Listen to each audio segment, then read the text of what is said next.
오늘 말씀 주제는 하나의 복이라는 주제입니다. 하나의 복. 말씀 주제는 하나의 복으로 되어 있고 본문도 골로새서 즉 신약 성경으로 되어 있죠. 하지만 오늘 말씀은 거의 대부분이 미가서입니다.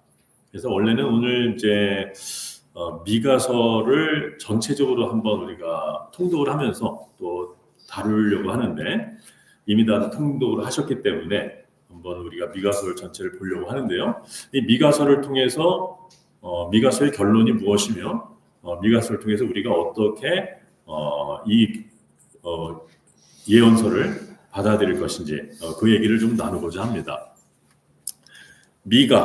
미가라는 사람이 있는데 이 사람은 이제 히스기야 시절 BC 한 700년경에 활동했던 선지자입니다.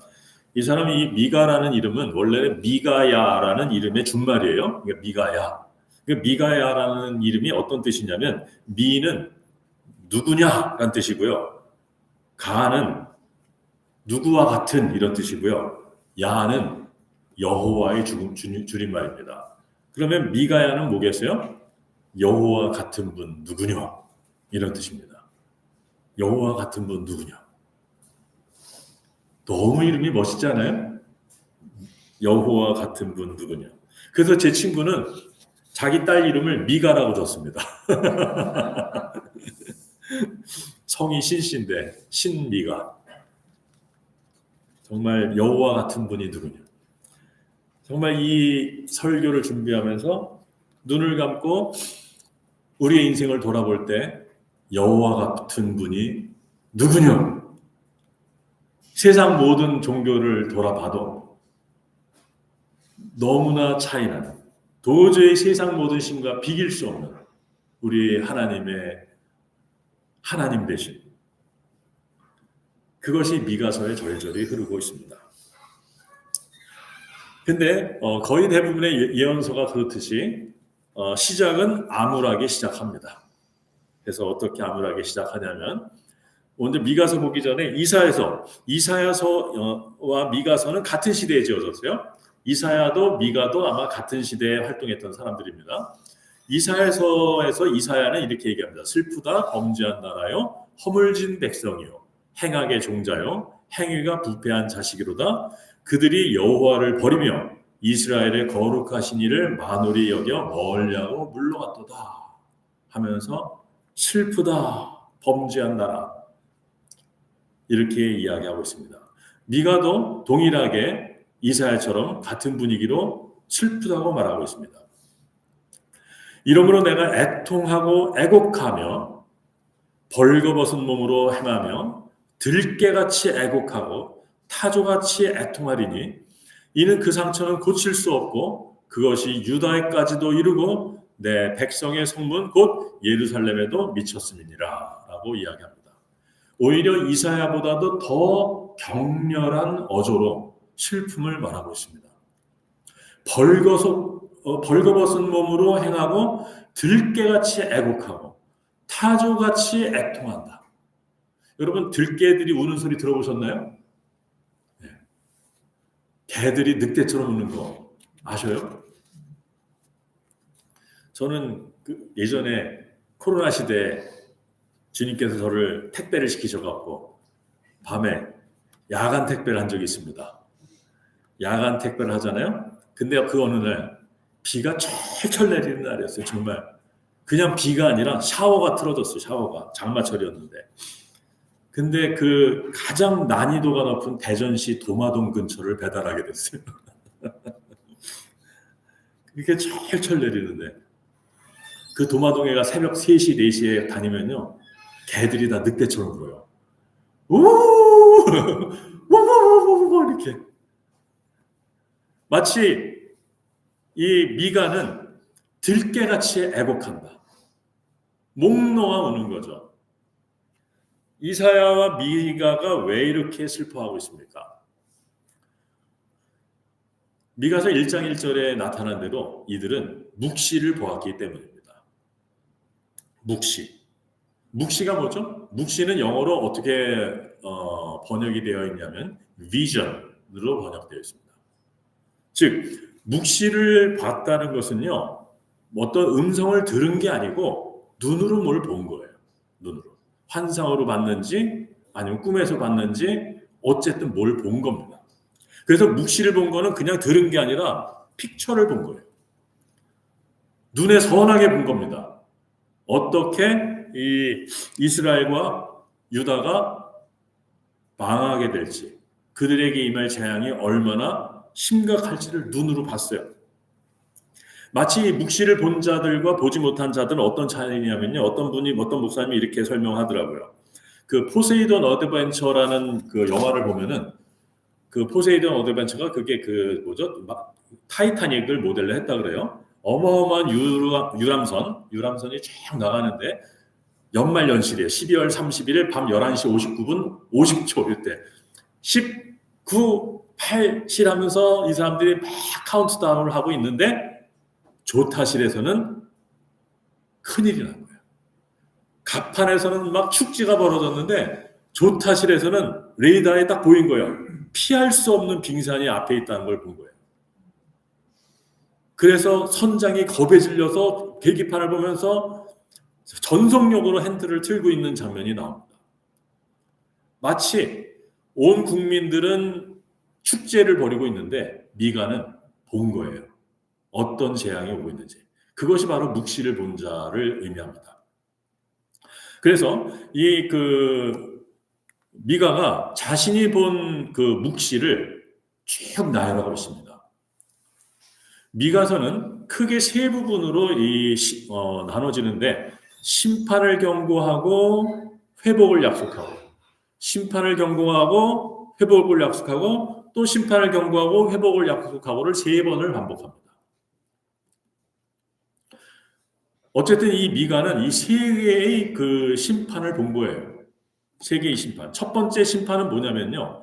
국가에 대한 심판입니다. 국가적 지역적 죄악에 대한 심판을 미가가 받고요. 두 번째는 지도자들, 즉 통치자들과 선지자들과 제사장들의 죄악에 대한 심판을 받고요. 마지막으로는 백성들의 죄악에 대한 심판을 받습니다.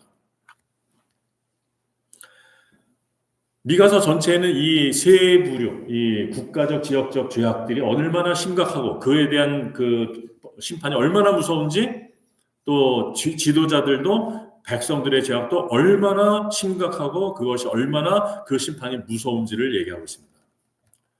그 당시 국가적 죄악, 국가적 지역적으로는요, 이 야곱의 허물과 이스라엘의 죄가 넘치고 넘쳐서 이제는 유다와 예루살렘에도 미쳤다라고 얘기합니다. 즉 북이스라엘의 죄가 넘치고 넘쳐서 이제 남유다에까지 미쳤다는 거예요. 그 당시 이 모든 그 북이스라엘과 남유다의 포악과 강탈, 포악 이런 것들이 넘쳐났고요. 특히 백성들은 어쨌냐면 참된 예언은 욕으로 여기면서 거짓말로 예언하면 백성이 선지자라고 인정을 합니다. 그러니까 참된 예언을 하면 너 왜 욕하냐? 욕하지 마 그러고요. 거짓말로 예언하면 선지자시네요 이러는 거예요.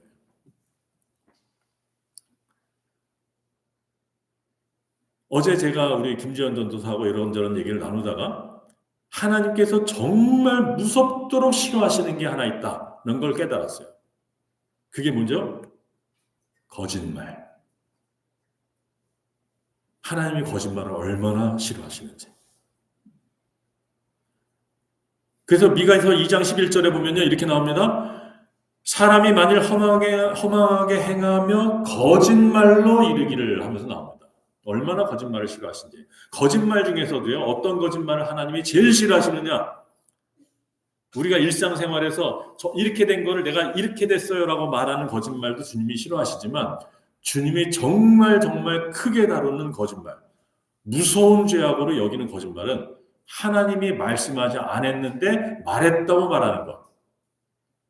이것이 어마어마하게 무서운 거짓말이라는 것입니다. 이 당시 국가적 지역적 죄악은 하나님이 말씀하지 않았는데 말하는 선지자들, 그들이 넘쳐났죠. 제가 예전에 우리 성도님들 몇 번 모였을 때는 그런 얘기 좀 나눴었는데, 요새 얘기를 들어보면요, 어떤 사람이 설교를 하거나 어떤 사람이 찬송을 불렀을 때, 또는 우리가 극동방송에서 어떤 찬송이 나올 때 습관적으로 저 찬송은 기름 부음이 없는 것 같아. 저 교회 예배는 기름 부음이 없는 것 같아. 오늘 설교는 참 기름 부음이 있는 것 같아. 뭐 이런 평가들을 우리가 하는 것을 많이 보게 돼요.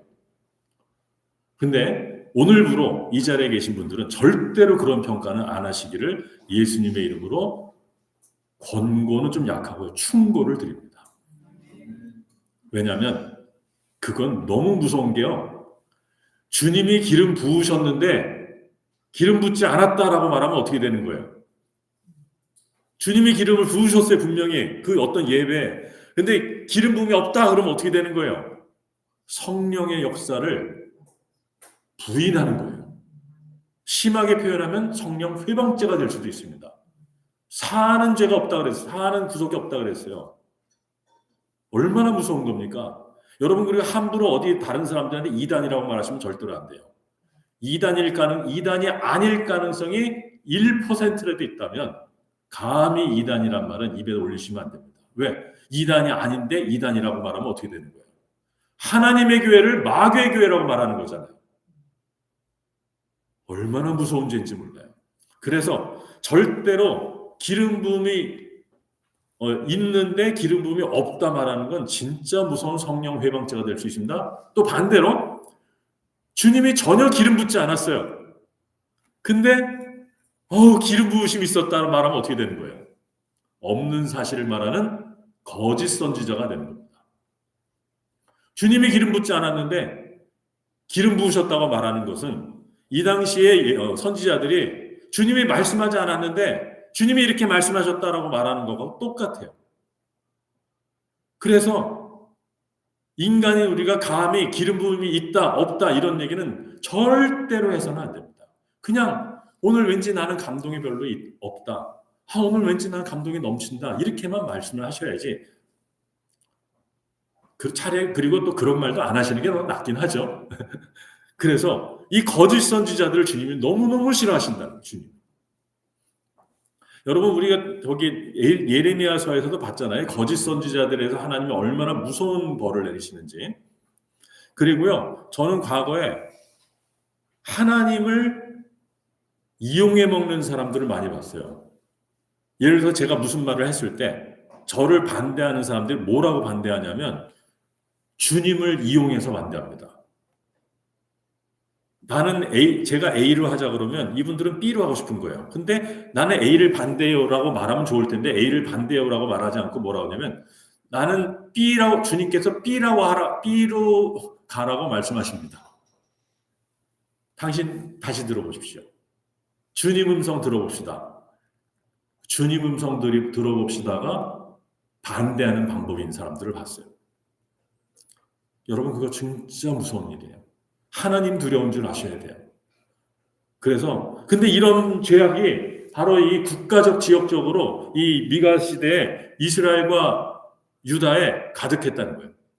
그에 대해서 하나님은 어떤 재앙을 말씀하시냐면 2장 3절에는 이렇게 얘기합니다. 재앙이 계획되었고 재앙의 때가 이 말이라 라고 말씀하시고요. 2장 10절에서는 반드시 멸망하리니 그 멸망이 크리라 라고 말씀하십니다. 두 번째, 지도자들의 죄악은요, 세세하게 다룹니다. 첫 번째는 통치자들, 즉 왕들에 대한 죄악, 두 번째는 선지자들의 죄악, 세 번째는 제사장들에 대한 죄악, 이것을 다루고 있어요. 미가서 3장 11절에 보면요, 그들의 우두머리들은 뇌물을 위하여 재판하며 그들의 제사장은 삭슬 위하여 교훈하며 그들의 선지자는 돈을 위하여 점을 치면서도 여호와를 의뢰하여 이르기를 여호와께서 우리 중에 계시지 아니하냐, 재앙이 우리에게 임하지 아니하리라 하는도다. 통치자들은요, 뇌물을 위해서 재판해, 제사장들은 삭슬 위해서 교훈하고요, 선지자들은 돈을 위해서 점을 치면서 예언해요. 셋 다 뭡니까? 돈이죠. 돈. 그 당시 지도자들 전부 다 돈의 영혼까지 팔아먹은 겁니다. 그리고 돈을 얻기 위해서 정치가들은 포악과 폭정을 일삼고 강탈을 일삼고 뇌물에 취해 있었습니다. 그래서 미가는 이렇게 신랄하게 비판합니다. 이 통치자들의 죄를 뭐라고 하냐면요. 너희가 선을 미워하고 악을 기뻐하며 내 백성의 가죽을 벗기고 그 뼈에서 살을 뜯어 그들의 살을 먹으며 그 가죽을 벗기며 그 뼈를 꺾어 다지기를 냄비와 솥 가운데 담을 고기처럼 하는도다 라고 신랄하게 비판하고 있습니다. 그래서 이 통치자들에 대해서는 이런 징벌을 얘기하죠. 그들이 여호와께 부르짖을지라도 응답하지 아니하시고 그들의 행위가 악했던 만큼 그들 앞에 얼굴을 가리시리라 라고 얘기합니다. 두 번째 선지자들에게는요. 선지자들이 이렇습니다. 하나님께서 이렇게 말씀하세요. 내 백성을 유혹하는 선지자는 이에 물 것이 있으면 평강을 외치고 입에 아무것도 채워주지 않으면 전쟁을 외친다. 자기한테 돈을 주면 좋은 얘기를 해주고 돈 안 주면 나쁜 얘기를 한다. 이게 얼마나 악한 점입니까? 그러면서도 가증한 것은 이들이 여호와께서 우리 중에 계시지 아니하냐? 그러니 우리는 안전하다라고 말한다는 거예요. 오늘 미가서가 많으니까 미가서를 좀 펴놓으시면 더 낫긴 합니다. 사실 PPT로 다 만들었었는데 PPT로 말씀 많이 띄우면 힘들어하시는 모 전도사님이 계셔서 제가 다 어쨌든 그래서 이런 선지자들에게 주님이 이렇게 말씀하십니다. 3장 6절입니다. 너희가 밤을 만나리니 이상을 보지 못할 것이요 어둠을 만나리니 점치지 못하리라 하셨나니. 이 선지자 위에는 해가 져서 낮이 캄캄할 것이라 선견자가 부끄러워하며 술객이 수치를 당하며 다 입술을 가릴 것은 하나님이 응답하지 아니하시리라. 세 번째 제사장들은요 삭슬 위해서 교훈한다고 합니다. 백성을 사랑해서 주님을 사랑해서 교훈해야 하는데 삭슬 위해서 교훈한다고 해요. 그래서 주님이 이렇게 심판을 얘기하십니다. 시온은 갈아엎은 밭이 되고 예루살렘은 무더기가 되고 성전에 사는 수풀의 높은 곳이 되리라. 3장 11절이에요. 이 경고는 문자적으로 성취됩니다. 그리고 나중에 이 경고는 그리스도를 십자가에 못 박음으로 인해서 돌 위에 돌 하나도 남지 않고 무너뜨리라고 했던 예루살렘의 멸망으로 이어지죠. 그래서 이렇게 이 통치자들과 선지자들과 제사장들의 죄를 신랄하게 미가는 고발하고 있습니다. 그러면서도 마지막에 미가는 절망하지 않고 한마디 말을 합니다. 왜죠? 지금 왕들과 제사장들과 선지자들을 비판했는데 미가가 절망하지 않는 이유는 앞으로 왕이요 제사장이요 선지자이신 분이 나타나실 것이기 때문에 그렇다는 거예요. 마지막으로 세 번째 백성들의 죄는요. 6장부터 나오는데 요약하면 이렇습니다. 악인들은 부정한 저울추로 불의의 재물을 얻고 저울을 속이는 거죠. 사기치는 거죠. 백성들은 사기를 치고 있고 부자들은 강포를 행하고 있고 주민들은 거짓을 말하고 있다라고 얘기합니다. 그래서 주님이 이것에 대해서도 이 백성들에 대해서도 여전히 뭐라고 재앙을 선포하시냐면 너희에게는 매가 예비되었다라고 얘기합니다. 나도 너를 쳐서 병들게 하였으며 내 죄로 말미암아 너를 황폐하겠다고 말씀하시고 그들 가운데 형벌이 날이 임하였으니 이제는 그들이 요란할 것이다 라고 얘기합니다. 자, 그래서 1번, 2번, 3번 이제 어두운 얘기 다 끝났습니다. 인상 피시고요. 이런 신랄하게 죄악을 비판하고 있습니다.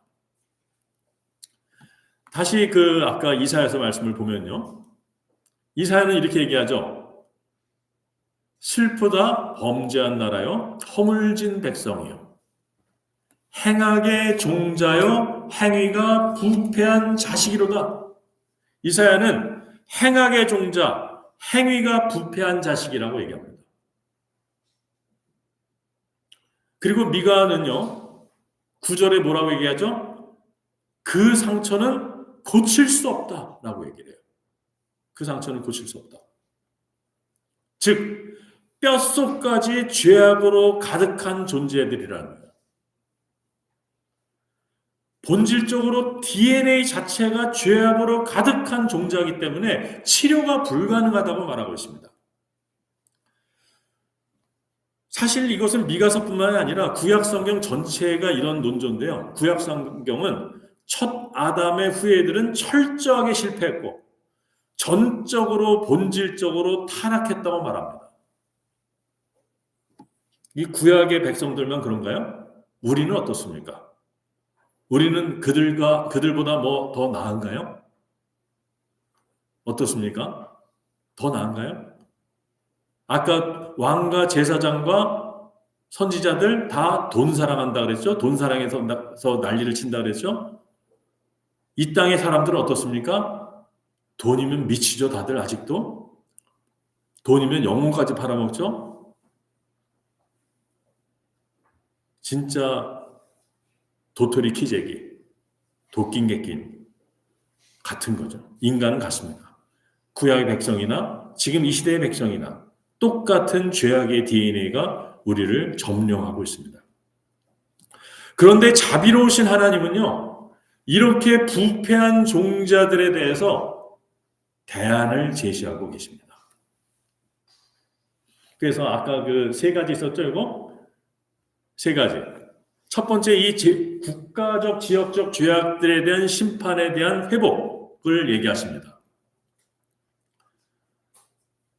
회복의 내용을 한번 읽어보면 이렇습니다. 야곱아, 내가 반드시 너희 무리를 다 모으며 내가 반드시 이스라엘의 남은 자를 모으고 그들을 한 처소에 두기를 보스라의 양떼같이 하며 초장의 양떼같이 하리니 사람들이 크게 떠들 것이며 길을 여는 자가 그들 앞에 올라가고 그들은 길을 열어 성문을 이르러서는 그리로 나갈 것이며 그들의 왕이 앞서가며 여호와는 선두로 가시리라. 아멘. 자, 먼저 여기서 주님께서 남은 자들을 모으고 그들을 어디다 둔대요? 그들을 한 처소에 두신다고 합니다. 여기가 어디죠? 주님께서 남은 자들을 두시기로 약속한 그 처소, 그 처소가 어디일까요? 그 처소는 바로 예수죠. 여러분, 우리 어디에 거해야 됩니까? 예수 안에 거해야 되잖아요. 제가 3주 전에 했던 설교가 그거잖아요. 예수 안에 거해야 돼요. 우리 거할 곳 예수뿐일세. 예수님도 스스로 우리한테 이렇게 말씀하시죠. 너희는 내 안에 거해야 된다. 너희는 내 안에 거해야 된다라고 말씀하십니다.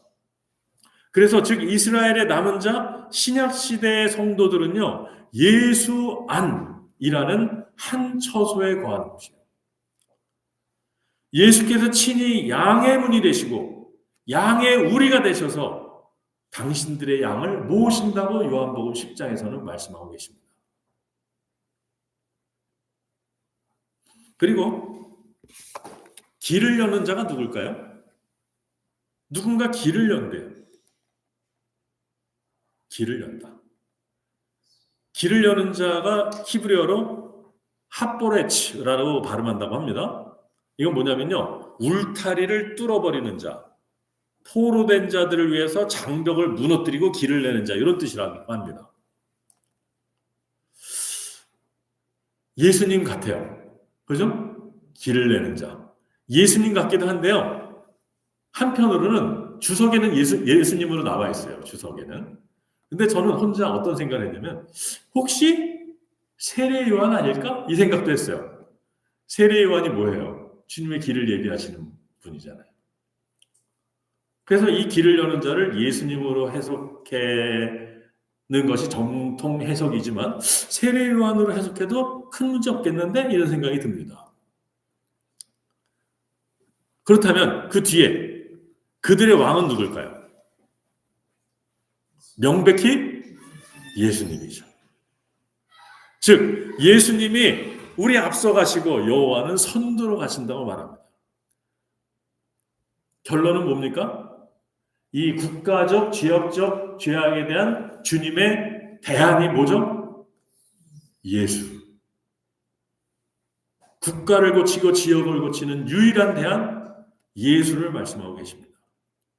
두 번째, 지도자들의 죄에 대한 주님의 대안입니다. 다 읽진 않겠습니다. 끝날에 이르러서는 여호와의 전이 산들의 꼭대기에 여호와의 전의 산이 산들의 꼭대기에 굳게 서며 작은 산들 위에 뛰어나고 민족들이 그리로 몰려들 것이라 라고 얘기합니다. 자, 여기 보면은 끝날에 이르러는 여호와의 전의 산들이 꼭대기에 굳게 서며 작은 산들 위에 뛰어나다라고 말합니다. 이 말씀이 어떻게 성취됐죠? 이 말씀이? 저는 이 말씀이 있는데 딱 떠올랐던 말씀, 바로 빌립보서 2장 9절 말씀입니다. 여기 인용하진 않았지만 제가 읽을게요.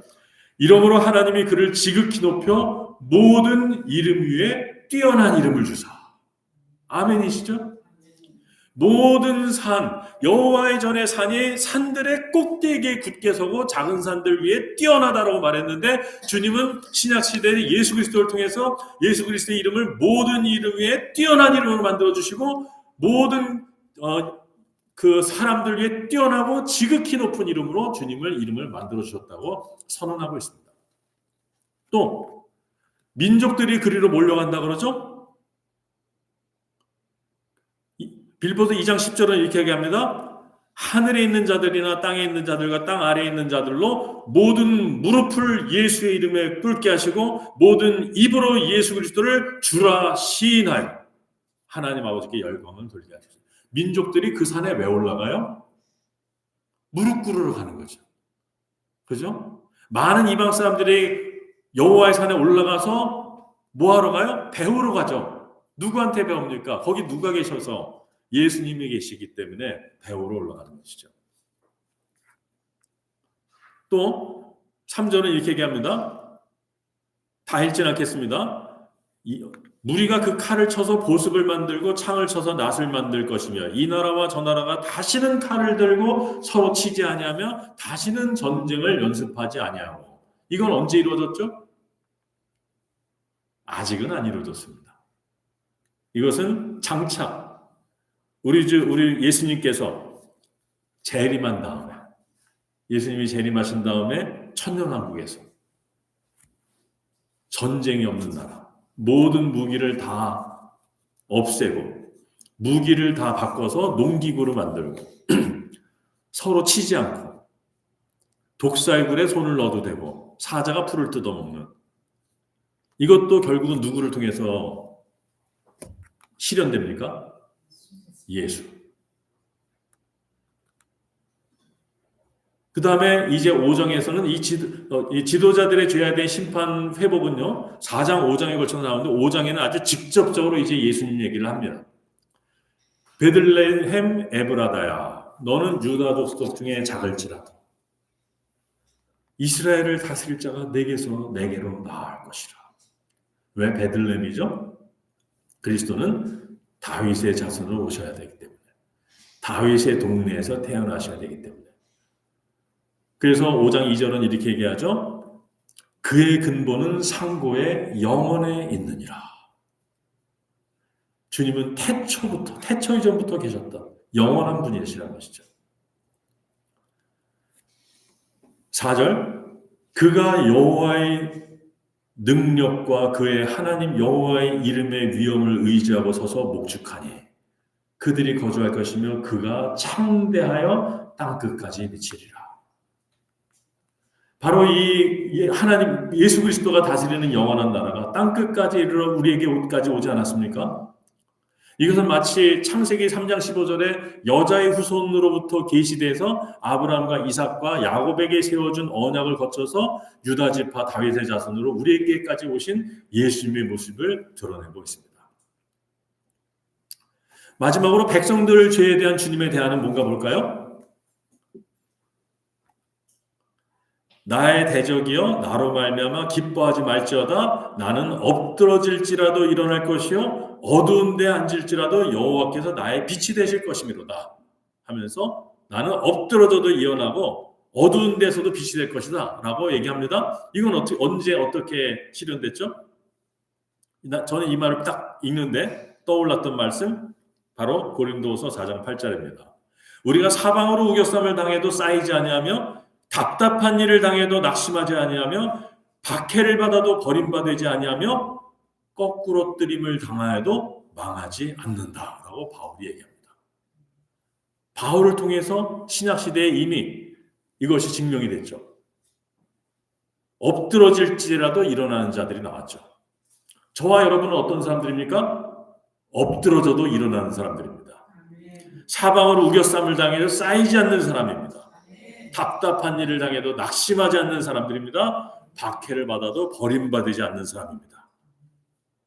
이미 이건 이루어졌어요. 이미. 근데 이것이 이런 일이 어떻게 일어난 거죠? 도대체 우리가 왜 답답한 일을 사방으로 우겨쌈을 당해도 쌓이지 않는 거죠? 예수님이 우리를 하늘로 끌어올리시기 때문에. 또 11절 12절입니다. 내 성벽을 건축하는 그날의 지경이 넓어질 것이라. 그날에 애굽 성읍들이 너희 성읍이 애굽 성읍까지 강에서 강까지 바다에서 바다까지 산에서 산까지 엄청나게 이 나라가 확장될 것이라고 얘기하죠. 이것은 계시록 11장 15절에 보면 세상 나라가 우리 주와 그리스도의 세상 나라가 우리 주와 그의 그리스도의 나라가 되어 세세토록 왕노릇 하시리로라는 이런 말씀으로 요약되고 있습니다. 어쨌든 이 세 개의 죄악들, 국가적 죄악, 지도자들의 죄악, 백성들의 죄악, 이 세 가지 죄악에 대한 주님의 대안은 전부 뭡니까? 전부 예수예요. 전부. 그래서 사실 이 미가서뿐만 아니라 모든 예언서가 마찬가지입니다. 모든 인간은 DNA 자체가 망가졌기 때문에 심판과 멸망에 이를 수밖에 없는데 그에 대한 우리 하나님의 대안은 여러 개가 아니라 딱 하나예요. 그리스도 예수. 그래서 모든 죄악과 모든 허물과 모든 문제의 대안도 딱 하나입니다. 예수 그리스도. 바로 예수 그리스도가 대안이라는 사실이 시편 2편에 잘 나타나 있죠. 이 자리에 계신 분들은 시편 2편 많이 들어보셨으니까 아시겠죠. 열방들이 분노하고 세상의 군환들이 나서서 여호와의 기름 부은 자를 대적하여 우리가 그 맨 것을 끄고 결박을 끊자 하는데 하늘에서 4절에 하늘에 계신 이가 웃으시며 주께서 그들을 비웃으신다고 얘기해요. 주님께서 열방들의 도전을 비웃고 계세요. 왜? 주님께서는 모든 그 열방의 도전을 한 번에 정리할 수 있는 위대한 카드를 갖고 계시기 때문에 그분이 그 카드가 뭡니까? 내가 나의 왕을 내 거룩한 산 시온에 세웠다. 이것보다 더 큰 대안이 없는 것이죠. 결론은 시편 2편에서도 모든 나라와 민족들에 대한 대안은 예수 그리스도라는 것이고요. 그래서 하나님께서 죄악된 인간들의 모든 도전을 비웃을 수 있는 이유도 시온에 서신 그리스도고요. 모든 대안은 그리스도라는 것이죠. 그래서 모든 예언서는 도무지 소망 없는 인간을 얘기하고 그걸 도무지 소망이 없기 때문에 그리스도가 더 절실해지는 거죠. 내가 소망이 없다는 사실을 더 알면 알수록 우리는 그리스도가 더 절실해지는 거죠. 그러기에 오직 하나님의 언약, 즉 그리스도를 통한 무조건적 은혜에만 우리는 소망이 있습니다. 결국 미가서를 통해서 말씀하시고자 하는 핵심적 주제는 우리로 하여금 어떤 교훈을 받아라가 아니고요. 너희 답은 그리스도밖에 없다. 그 얘기를 하시는 것입니다. 그래서 우리는 미가서를 통해서 어떤 교훈을 얻으려고 하기보다는 그저 그리스도를 바라볼 수밖에 없는 거예요. 그래서 미가서의 결론은 바로 여기서 7장 18, 19, 20절이 미가서의 결론입니다. 이건 다 같이 한번 읽어볼까요? 시작. 주와 같은 신이 어디 있으리까? 주께서는 죄악과 그 기업의 남은 자의 허물을 사유하시며 인애를 기뻐하심으로 진노를 오래 품지 아니하시나이다. 다시 우리를 불쌍히 여기시며 우리의 죄악을 발로 밟으시고 우리의 죄를 깊은 바다에 던지시리라. 주께서 옛적에 우리 조상들에게 맹세하신 대로 야곱에게 성실을 베푸시며 아브라함에게 인자를 더하시나이다. 아멘. 18절 19절에는 죄악, 허물, 우리의 죄악, 우리의 모든 죄가 강조되어 있죠. 근데 하나님께서는 우리를 너무 긍휼히 여기셔서 우리의 죄와 허물을 어떻게 처리하신다고 합니까? 우리를 사유하시고 우리의 죄를 넘기시고 죄를 발로 밟으시고 여러분의 죄를 깊은 바다에 던져버리신다고 합니다. 아멘이죠? 저를 따라 말씀하시겠습니다. 죄를 넘기셨습니다. 내 죄를 발로 밟으셨습니다. 내 죄를 깊은 바다에 던져버리셨습니다. 결국 뭐예요? 주님은 기억하지도 않으신다는 거예요. 제가 지난번에도 한번 말씀드렸지만 제가 기도하다가 주님 내가 어떤 인간인지 아시잖아요. 제가 너무 부족한 게 느껴져서 주님 내가 어떤 인간인지 아시잖아요. 내가 어떤 짓을 했는지 아시잖아요. 근데 왜 나 같은 인간을 목회자로 세우셨어요? 라고 기도했는데 주님이 허탈한 대답을 하시는 거예요. 내가 어떤 인간인지 아시잖아요. 내가 어떤 짓 했는지 아시잖아요. 그랬더니 주님이 뭐라고 해요? 대답이 기억이 안 나는데 할 말이 없더라고요. 내 죄가 기억이 안 나신대요. 그런 일이 있었나 찾아봤어요. 책에. 우리의 행위를 기록한 책이 있대잖아요. 천국에 가면. 책을 읽어봤어요. 있어요? 없어요? 없어졌어요. 이런 위대한 일이 어떻게 발생한 거죠 도대체? 누구 때문에? 예수님 때문에. 바로 이 베들레헴에서 태어나신 그분의 대속으로 말미암아 이런 놀라운 일이 벌어진다고 하십니다. 그리고 이런 일은 그냥 이루어진 것이 아니고 열조에게 맹세하셨고 7장 20절입니다. 야곱과 열조에게 맹세하신 대로 야곱에게 성실을 베푸시고 아브라함에게 인애를 더하셨다. 즉 야곱과 아브라함에게 약속하셨던 것을 이루셨다라고 말합니다. 그래서 창세기 22장 18절에도 그렇게 나와요. 아브라함과 이삭과 야곱에게 언약하신 그 언약의 맹세를 지키시기 위해서 이런 일을 하셨다고 말합니다. 또 똑같은 고백을 마리아가 합니다.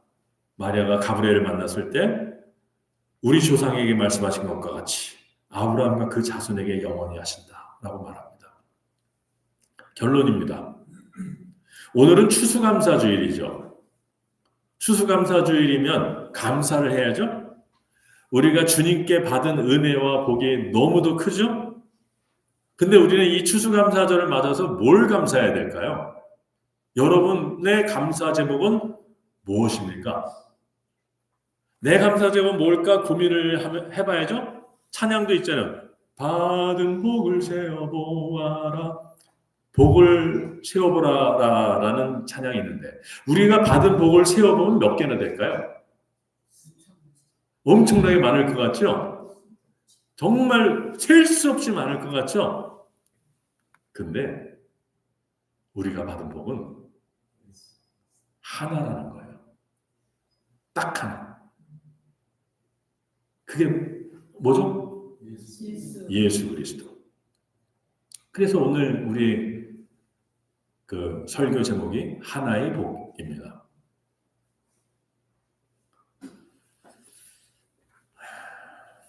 우리의 복을 세어보면 딱 하나예요. 그 복이 왜냐하면 모든 그 아까 말씀하셨던 셀 수 없는 복이 다 어디에 있어요? 예수 안에 있기 때문에 그래요. 그래서 골로새서 2장은 이렇게 얘기합니다. 한번 교독을 해볼까요?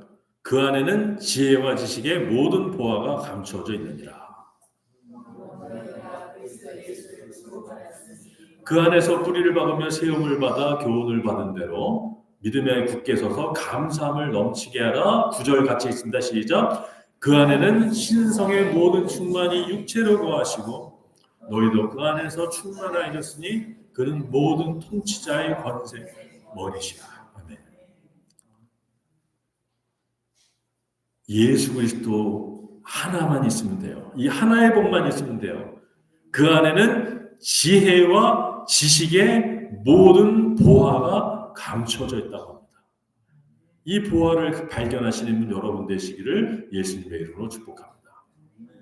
또 9절에도 똑같은 얘기를 하죠. 그 예수 그리스도 안에는 그냥 지혜와 지식만 있는 게 아니고요. 신성의 모든 충만이 다 있대요. 하나님의 신성의 모든 충만. 에베소서에서는 이런 얘기하죠. 하늘에 속한 모든 신령한 복, 그것이 있다고 하죠. 그 신성의 모든 충만이 그 안에 있고 우리가 그분과 연합하면 우리도 그 신성의 모든 충만으로 충만해진다라고 말하는 겁니다. 그런데 뭐가 더 필요해요? 예수 외에. 예수님한테 비하면 다른 복은 너무 작아서 보이지도 않아요. 1 더하기 1은 2죠. 근데 무한대 더하기 1은 뭔지 아십니까? 우리 내 수학 제자 우리 장은지 학생. 무한대 더하기 1은 뭐지? 무한대지? 무한대 더하기 1은 무한대예요. 무한대에다가 1 더했다고 변하지 않아요. 근데 실제로 수학적으로는 그럼 100만 더하기 1은 뭘까요? 100만 더하기 1은 우리가 100만 1이라고 말할 수 있겠죠? 그거는 뭘 모르는 사람이 하는 얘기입니다. 저는 전자공학을 전공했어요. 공학을 하다 보면요. 100만 더하기 1을 100만 1로 계산했다가는 진도를 못 나가요. 너무 세상이 복잡하기 때문에. 그래서 수학과 공학의 차이점은요. 수학은 100만 더하기 1은 100만 1인데 공학은 100만 더하기 1은 100만이에요. 제가 그 사실을 대학교 4학년 때 깨달아서 3학년 때까지는 성적이 안 좋아요. 전자공학을 잘하려면 100만 더하기 1이 100만이란 걸 심지어는요. 100 더하기 1도 그냥 100으로 봅니다. 하물며 그리스도에다 뭘 더했다고 뭐 더해져요? 안 더해져요. 어떤 천국에 다녀온 청년이 있어요. 내가 보기에 이 청년이 진짜 천국에 다녀온 것 같아요. 근데 이 청년이 어떤 사람이 천국 갔다는 간증을 듣더라고요. 그러면서 천국 간증, 다른 사람의 천국 간증을 들으면서 고개가 이렇게 갸웃대는 거예요. 왜 그런가 봤더니 그래서 어떤 사람이 내가 천국에 갔더니 천국에 간 요것도 있고 저것도 있고 이것도 있고 이렇게 금바다도 있고 무슨 그 길이다 다이아몬드도 있고 막 그런 간증을 한 거예요. 그 말을 쫙 들으면서 그 천국에 갔다 온 청년이 고개를 갸우뚱하면서 저 사람은 천국에 안 갔다 온 것 같은데요? 그러는 거예요. 왜요? 그랬더니 이 친구 말이 천국에 가면요 예수님이 너무 찬란해서 딴 게 안 보여요. 근데 저 사람은 어떻게 딴 거를 저렇게 많이 봤대요? 그 말 들으니까 야, 이 친구 진짜 천국 갔다 왔네. 그럴 것 같아요. 여러분 유치부 공연을 하면 재롱잔치를 하면 내 딸이 거기 재롱잔치 하러 간대요. 누구만 보여요? 내 딸만 보이지 딴 애들이 왜 보여요? 천국 가면 우리가 누구만 보이겠어요? 예수님만 보이지 뭐가 딴 게 왜 보여 도대체. 근데 예수님 얘기는 안 하고 천국에 이런 것도 있고 저런 것도 있고 뭐 그런 얘기를 하니까 저 사람은 안 갔다 온 것 같은데 그러는 거예요. 말 되죠? 네. 천국은 예수님에게만 모든 시선이 집중돼서 다른 곳으로 시선을 돌릴 수가 없는 곳이에요. 바로 이 예수 그리스도가 너무 귀하기 때문에 사도 바울은 모든 세상 자랑을 뭐라고 불렀죠? 배설물. 여러분, 배설물을 자랑하시겠습니까? 오늘 감사절이니까 배설물을 감사하시겠습니다? 감사하시겠습니까? 오 주님 내 똥을 감사합니다. 장로님 크게 웃어주셔서 감사합니다. 오 내 똥을 감사합니다. 내 똥이 이렇게 아름답습니다. 서신서를 보면요. 서신서에 나타난 사도들의 감사 제목을 보세요. 사도들이 어떨 때 어떻게 감사하나. 그 감사 제목에 이런 세상 영광 같은 배설물과 관련된 것들이 있나요? 없어요. 그럼 우리도 그런 거 감사하지 않는 것이 나을 것, 그래도 범사에 감사라고 했는데, 범사에 감사라고 했는데 사실은요 그게 번역이 좀 잘못된 거예요. 범사에 감사하라 그러면 모든 일에 감사해야 될 것 같죠? 원문으로 보면 뭐냐면요, 모든 일에 다 감사해 이런 뜻이 아니고 모든 상황 속에서 감사하라는 거예요. 모든 상황 속에서 왜 감사하는 거죠? 예수 때문에. 모든 상황 속에서 예수님을 바라보기 때문에 계속 감사하는 태도를 가져라. 이게 뭐냐면 데살로니가서에 나오는 범사에 감사하라는 뜻입니다. 모든 상황 속에서 예수 때문에 감사하라는 거지 그 상황 하나하나를 감사하라는 게 아니라고요. 그래서 세상적인 부, 성공, 치유 이런 것들로 우리가 감사를 해야 될까요? 말아야 될까요? 해야죠.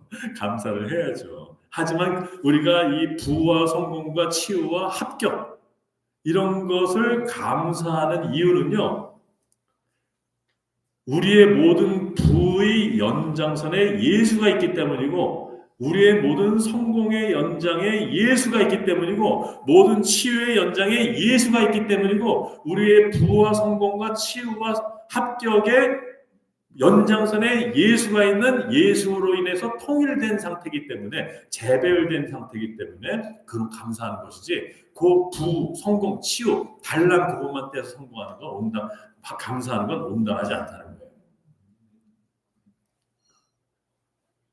결국 세상 복을 감사하는 것이 아니라 예수님을 주신 것을 감사하는 게 이 감사절의 마땅한 감사입니다. 예수만 있으면 됩니다. 그러면 그 안에서 어떻게 해요? 예수만 있으면 우리는 다 할 수 있어요. 왜? 능력 주시는 자 안에서 내가 모든 것을 할 수 있는 능력 주시는 자가 누구예요? 예수. 그래서 예수 그리스도가 우리에게 있는 단 하나의 진정한 복이라면 우리는 그저 예수를 바라봐야죠. 그분은 우리 삶의 모든 문제에 대해서도 그죠? 예수님께서 우리의 진정한 복, 예수님만이 우리의 단 하나의 진정한 복이라면 우리 삶의 모든 문제에서 단 하나의 진정한 해결책도 예수밖에 없어요. 다른 복을 쳐다보지 말고 하나의 진정한 복이신 예수를 바라보는 여러분 되시기를 예수님의 이름으로 축복합니다. 다른 해결책을 문제 상황 속에서 다른 해결책을 찾아 헤매지 말고 하나의 진정한 해결책이신 예수께로 달려가야 하실 줄 믿습니다. 이렇게 해서 해결받은 사람이 있죠. 수로보니게 여인. 딸이 흉악한 귀신이 들렸는데 예수만 죽어라고 쳐다가서 해결됐잖아요. 그 다음 누구 있어요? 혈루병 앓는 여자. 수많은 군중이 있었는데 그 사람을 다 치우고 가서 예수께 손대갖고 해결받았잖아요. 그러기에 오늘 추수감사절은요, 다른 자잘한 것 감사하기보다는요, 예수 그리스도를 우리에게 주신 것, 그 이름을 내게 주신 것, 그런 것을 감사하시는 여러분 되시기를 바랍니다. 네. 무엇보다도 다른 것들보다도 예수를 통해서 우리를 구원해 주신 것을 감사하시는 여러분 되시기를 바랍니다. 예수님께서 70인 제자들에게 말씀하시죠. 귀신들이 나간 것으로 기뻐하지 말고 네 이름이 하늘에 기록된 것으로 기뻐하라. 하박국은 이렇게 고백합니다. 무화과 나무 마르고 포도나무 열매 없어도 구원의 하나님으로 기뻐한다 라고 말씀하십니다. 예수님도 얘기하시죠. 사람이 만일 온 천하를 얻고도 제 목숨을 잃으면 뭐가 유익하겠냐 라고 구원을 강조하십니다. 우리가 진짜 추수감사절에 감사해야 될 것은 우리가 추수해서 얻은 곡물이 아니라 바로 예수 때문에 감사하는 것이고 그 예수로 인해서 구원받은 것으로 인해 감사하는 것이 마땅한 감사인 줄 믿습니다. 함께 우리 같이 기도하며 감사드리며 나아가도록 하겠습니다. 이런 위대한 예수를 주신 주님 감사합니다. 이 예수만 바라보겠습니다. 자나깨나 앉으나서나 예수만 바라보겠습니다. 예수님만이 유일하게 하나님께서 나에게 주신 단 하나의 복입니다. 함께 기도하며 나가도록